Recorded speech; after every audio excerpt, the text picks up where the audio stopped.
Well, hello, friends. It's Chad from Colorado Giants. Today is October the 2nd. It's Tuesday, and I'll be darned. It's time for an update. Stay tuned. Well, thanks for suffering through that intro. I appreciate it. If you've made it this far, why not go ahead, hit that subscribe button, the little bell, and if you like the video, give it a thumbs up. So today it's time for a bit of a season recap. It'll be maybe a 10-12 minute video. We're going to talk about a few things, so fasten your safety belt and let's dive right into it. So it's been what?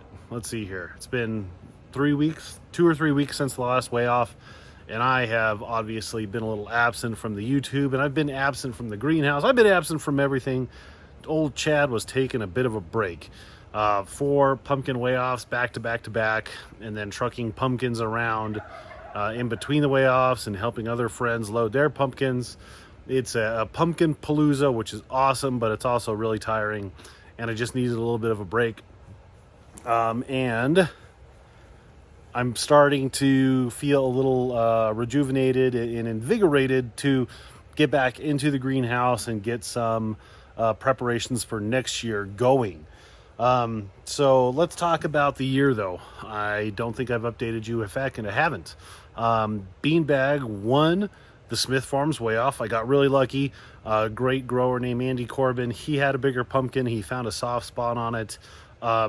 Will Pierce in Canyon City, his pumpkin was measuring heavier than mine. I got lucky that it went a little light, and I ended up squeaking out another win. So Beanbag was 1,109 pounds, I think. So that means that I was just 40 pounds away from the 4,500 pound patch for the GPC. I still get my coat with the 4,000 pound patch on it, but I'll have to work at getting a second patch next year, which is awesome. So I won 3 out of the 4 local Colorado events. I mean, I'm just flabbergasted that I did that. I had 2 pumpkins weigh exactly the same weight, which I don't think that's ever happened before, because I had to reach out to Andy, who owns pumpkinfanatic.com. And that's where all of the seed information goes, where you can look up genetics. So I had to send him a message, and he had to use a little tweak area to do a little tweak to get my second pumpkin to show up, because, you know, the way that the automation works, 2 pumpkins with the same data set, said something off. It didn't compute. So I don't think that's ever been done before, and will probably never be done again. So I've always had the goal of having a pumpkin get over 1,500 pounds, and I did that twice this year, so that's pretty awesome. All in all, it was a great year.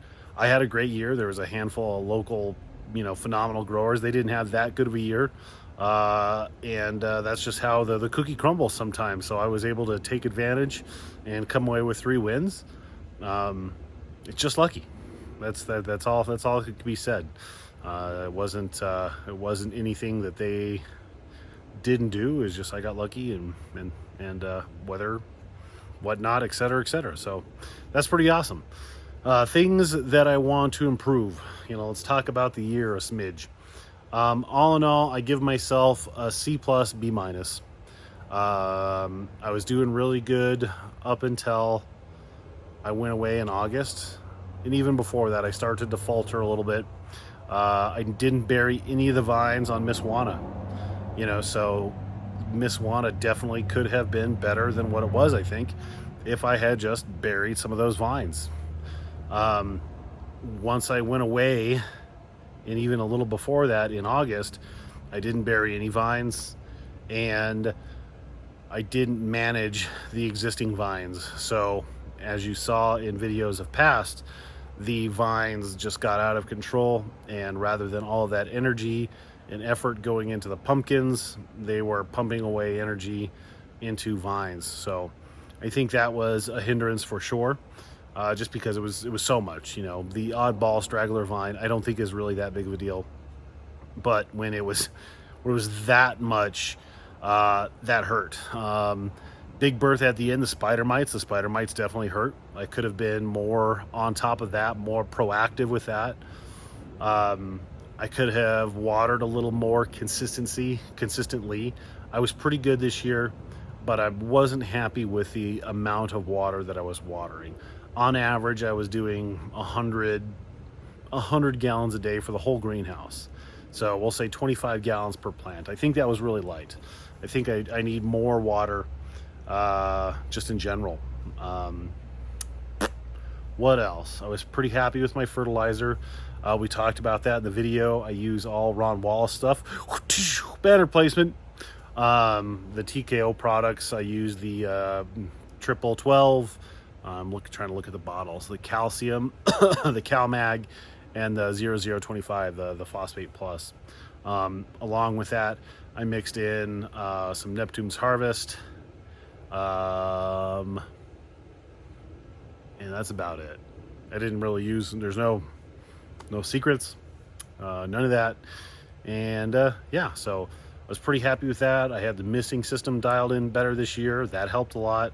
But it didn't help, the Miswana plant. That plant burned, like we've talked about in the past. So, I mean, that was a very interesting seed that it did so well despite the plant being so unhappy with the growing environment that it had here. That 2350 seed grew a lot of big pumpkins this year.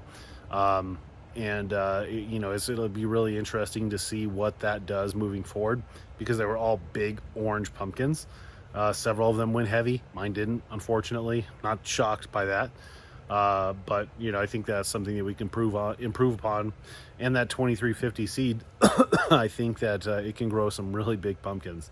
Especially if you're in a more ideal climate than Denver, Colorado. What else? Should have put some more forethought into this. What am I going to change? So I'm doing a handful of new things this coming year. I'm definitely just growing 3. I've made a commitment to myself that I'm going to grow 3.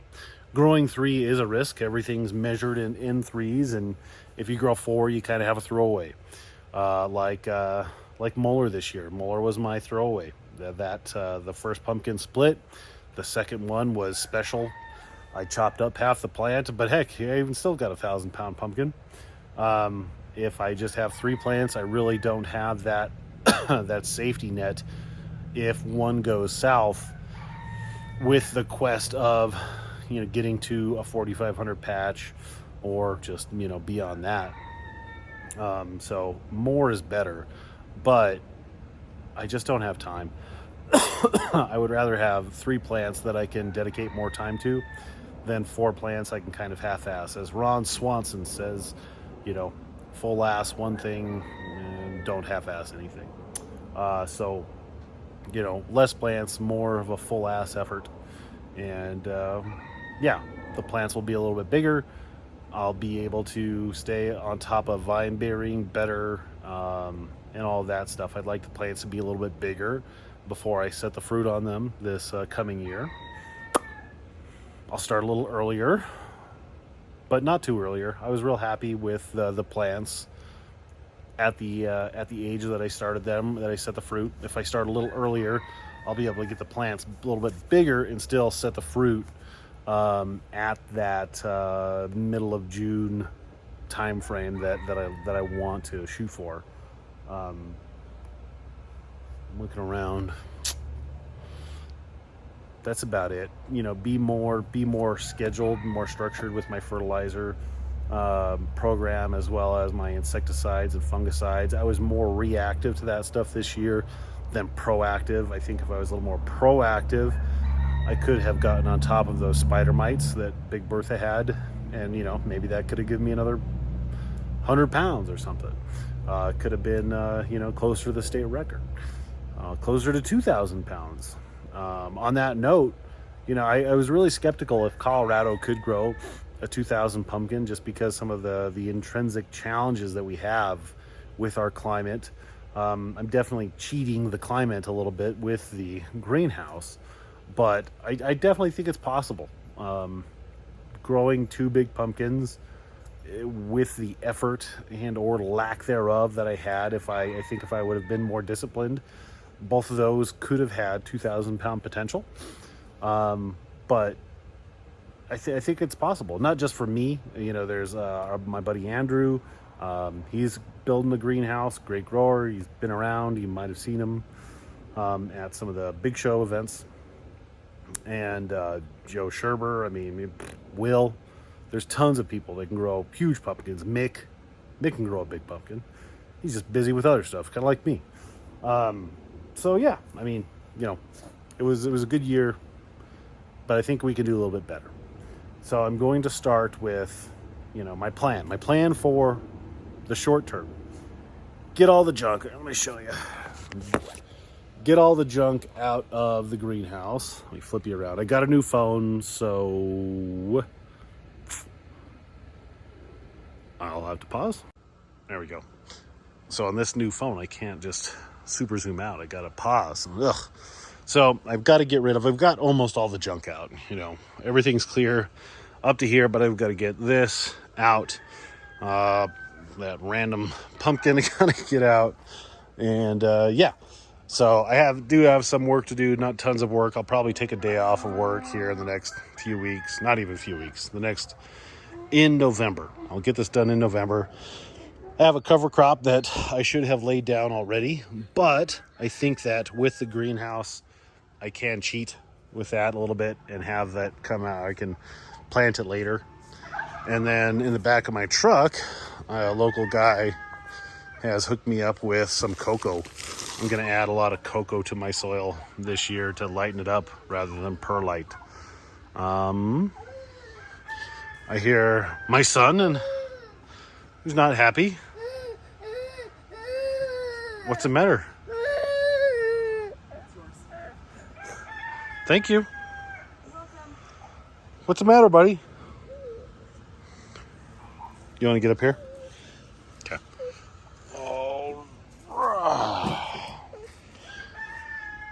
All right, so as we were saying, Max is going to help me unload this cocoa into the pumpkin patch.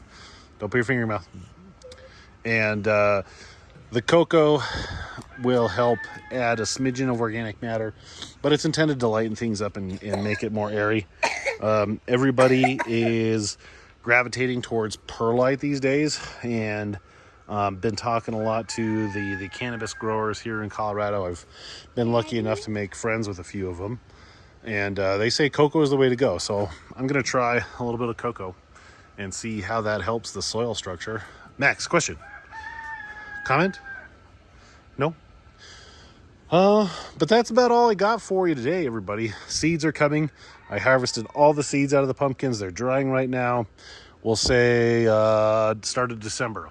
I'll have a video where I'll tell you how to get seeds. Yes, Maxwell? Why are there all big pumpkins? Why is there an old big pumpkin? Because we didn't take it out. You want to feed it to the donkeys? Yeah, we can do that. Yeah, so look for start of December. I'll make the video once the seeds are dry, and we'll talk about how you can get seeds this year. Seed count was pretty good. Miss Juana, I did take a little video, was quite rotten. Unfortunately, the Botanic Garden, somebody kicked a hole in it, so that was quite unpleasant, and it didn't have a ton of seeds in it. So, but I will have seeds. So I think that's all I got for you today. Oh, thank you, partner. Hey, Max, can you tell everybody to subscribe? No? So Max says don't subscribe. I'll say subscribe, and we'll be somewhat regular-ish on videos this winter. I subscribe because I'm sad. Because you're sad? Yeah. Good job, buddy. Can you do another one? Yeah, sure. Sorry, Dad. It's okay. Do know. This one. Don't hit.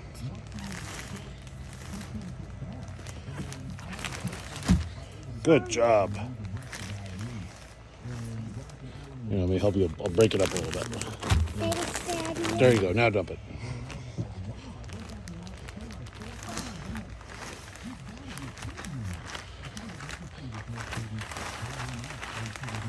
Attaboy. Good job, son.